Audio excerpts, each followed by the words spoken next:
मैं तो चाहता हूं हर कार्य इतना बड़ा हो कि पीछे का कार्य छोटा होता जाए और आगे का कार्य। विकासवाद यही तो है।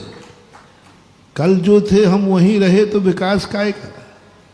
कल जो थे आज कुछ नई अनुभूति होना चाहिए, नया सोच होना चाहिए, नए विचार आना चाहिए। कल वही है तो विकास कहाँ है, ये मेरा सोच रहता है। तो लोगों ने धीरे से कहा था, बोले महाराज जी थोड़ा हिसाब से बजट बनाना। कहा महाराज थोड़ा सा हिसाब से, क्योंकि इतने बड़े बड़े लोग यहाँ नहीं हैं। वो कह रहा है जिसने जिंदगी भर अपने घर की रोटी खाई, और तुम उससे कह रहे हो 7 जन्म में भी तुम इतने घर की रोटी नहीं खाओगे जितनी मैंने 1 जन्म में खा ली है।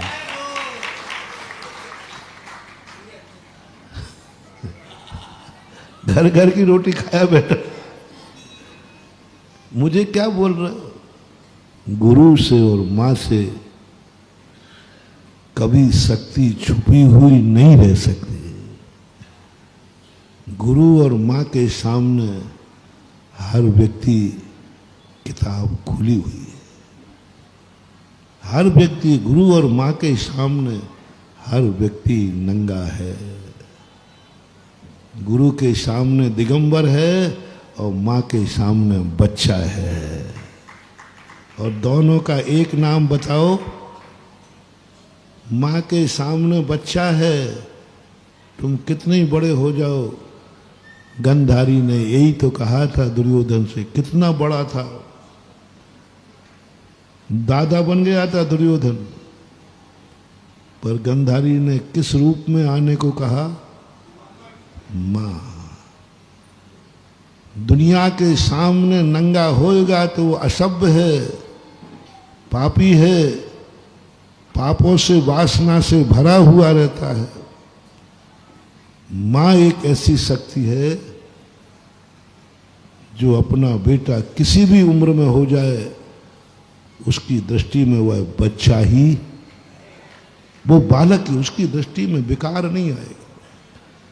मां की दृष्टि में वासना नहीं आ सकती। यदि मां है तो कितना ही बड़ा क्यों ना हो जाए,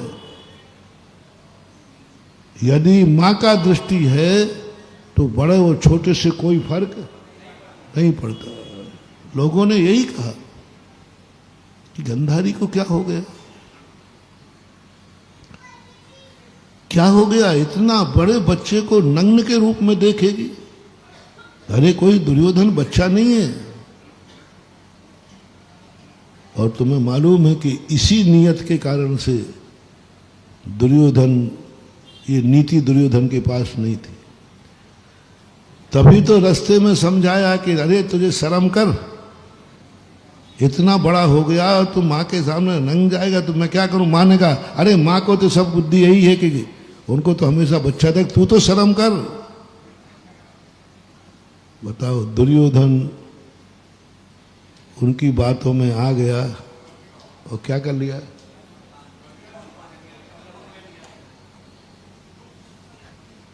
कई लोग, एक बार बहुत पहले की चर्चा है, एक सज्जन ने कहा, बोले महाराज जी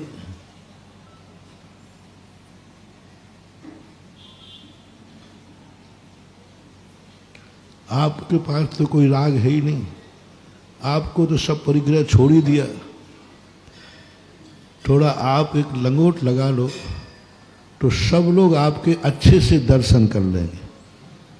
अभी कई लोग जो जैन नहीं हैं उनके लिए थोड़ा शर्म आती है, महिलाओं को आती है। इसी कारण से दिल्ली में 12वीं शताब्दी में यही तो राजा ने कहा था, आपको क्या फर्क पड़ता है, लोगों को दर्शन हो जाएंगे।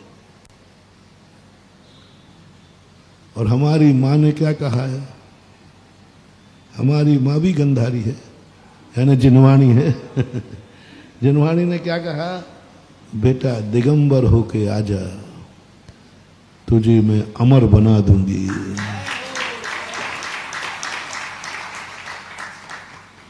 नबी सिज्जदि बच्छ धरो जह भी होई तिथेरो नग्गो विमुख मग्गो शेषा उमग्या होंती। जिनवाणी कहती है कि बेटा यदि तुझे मोक्ष जाना है, अमर बनना है, तो मुनि मुद्रा धारण किए बिना आज तक कोई मोक्ष, जिस बिना नहीं जिन राज सीजे, इस मुद्रा के बिना जिनेन्द्र भगवान को भी मुक्ति नहीं। नबी सिज्जदि बत्त धरो जहां भी होई तिथेरो, तीर्थंकर भी क्यों ना हो, एक धागा भी तन में है तो उनको मोक्ष नहीं। तीर्थंकर है तो भी कोई वीआईपी व्यवस्था नहीं। दिगंबर हुए बिना जा ही नहीं सकते। तुझे अमर बनना है, अविनाशी बनना है, तो दिगंबर होके आ जा। अब रास्ते में मिल गए आप लोग, बोले आप थोड़ा सा, आप बहुत बड़े हो गए हैं, आपकी उम्र बहुत बड़ी है, बहुत बड़ी उम्र है, ध्यान रखना। जिस दिन मुनि महाराज को ये पता चल जाए कि मैं जवान हो गया हूं, मैं बूढ़ा हो गया हूं, मैं बड़ा हो गया हूं, उसी दिन उसका मुनि पद खत्म हो जाएगा।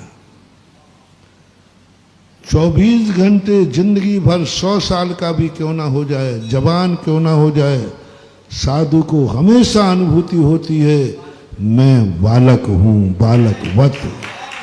यथाजात मुद्रा कही, यथाजात स्वरूप की। यथाजात किसे कहते हैं? जन्म के बालक के समान। कभी आया ही नहीं, भाव ही नहीं आया कि मैं बड़ा हो गया, भाव नहीं आया कि मैं जवान हो गया। मैं तो यही भाव है, जैसा जन्मा था वैसे ही आज हूं और वैसे ही मृत्यु पर्यंत तक रहूंगा। इसी का नाम है दिगंबर मुनि। यथाजात मुद्रा।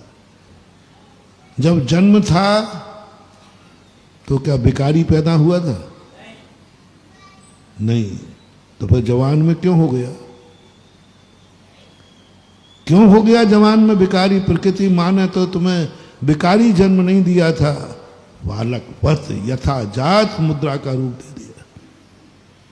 आती ही नहीं, पता ही नहीं चलता, और आ जाएगा बेकार जागेगा।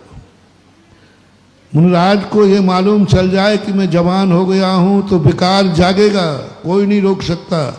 जवानी हो और बेकार न जागे तो जवान काहे का? जवान हो और बेकारी ना हो तो जवान वो जागेगा। लेकिन साधु को कभी ये पता ही नहीं चलता कि मैं, उनको तो हमेशा एक ही बात, मैं यथाजात मुद्रा में हूँ। जय जिनेंद्र। अगर आपको मेरी वीडियो अच्छी लगती है तो प्लीज़ मेरे चैनल को सब्सक्राइब करिए, लाइक करिए, शेयर करिए। इसी तरह से अपना प्यार मुझे देते रहिए।